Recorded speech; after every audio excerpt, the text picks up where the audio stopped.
Hi everyone, my name is Chandandeep Kaur and today I will be discussing chapter 5 of grade 9 biology, that is the fundamental unit of life. And in this talk I'll be discussing the introductory part of this chapter.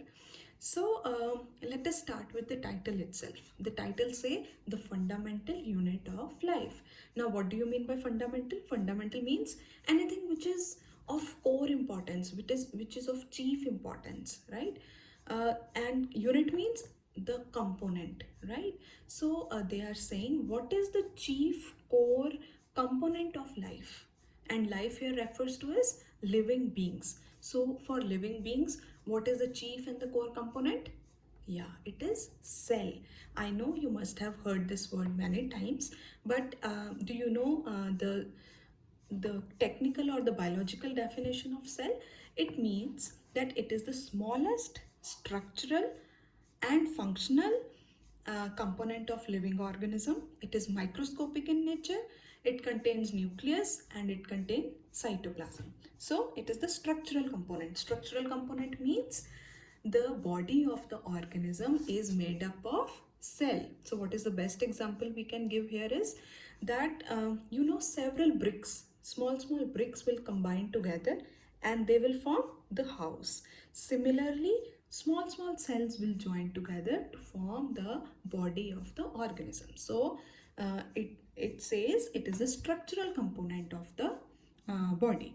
Then comes it is the functional component. So not only it forms the structure of the body, but also it performs several functions. Now what are the functions of the body?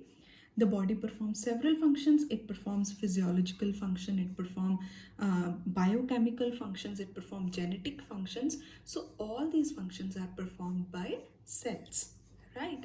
Now then third part of the definition was it is microscopic in nature. Microscopic means that we cannot see the cell, and like this is our body, but we can only see the skin, but we cannot see the skin cells, we cannot see the epidermis, right? So for that we need to isolate the cell or scrap the cell. We need to make the slide out of it. We need to heat fix or stain fix it, and then we can see under the microscope. So the third thing was it is microscopic in nature. Then fourth thing was that it contains cytoplasm and nucleus. Now I'll give you the broader view in this talk because I cannot go into detail in 5 minutes. So suppose this is the cell, just an example, right? This is the cell.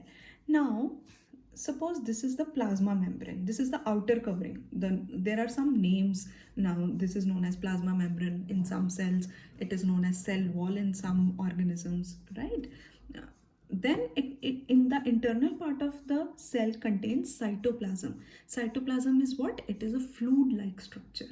So it is a fluid, and in this fluid several cell organelles are floating.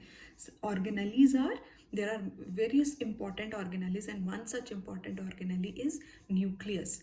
So nucleus, you can remember that it contains DNA. It transfers the heredity from generation to generation. It contains genes, it contains chromosomes, and there are other several cell organelles which has the functions like diffusion, osmosis. The food can be transferred from outside to inside, or several functions like they synthesize ATP to generate energy to the body. So like that, so it performs several functions. So from the definition point of view, I have told you all the aspects of the cell.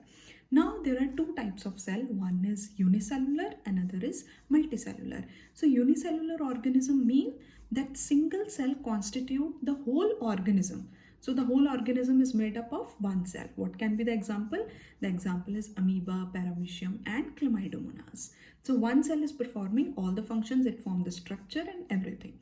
Then comes the multicellular organisms.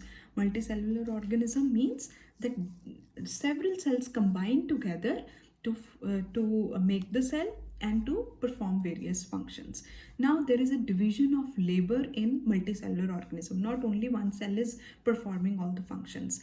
All the cells combine together, they form this organism, and they perform different functions like the human body. The heart pumps the blood, the kidney filters the blood, and different organisms have different functions. Right now, before going into details, you must need to know what are the types of cell. Uh, Animal cell, plant cell, prokaryotic organism, eukaryotic organism, what is cell wall, and what is cell membrane. Right. So before going into the depth of the cell organelles or how they form the structure of the cell, you need to know what is the difference between animal cell, plant cell, what are prokaryotes, what are eukaryotes, and what is cell membrane and what is cell wall.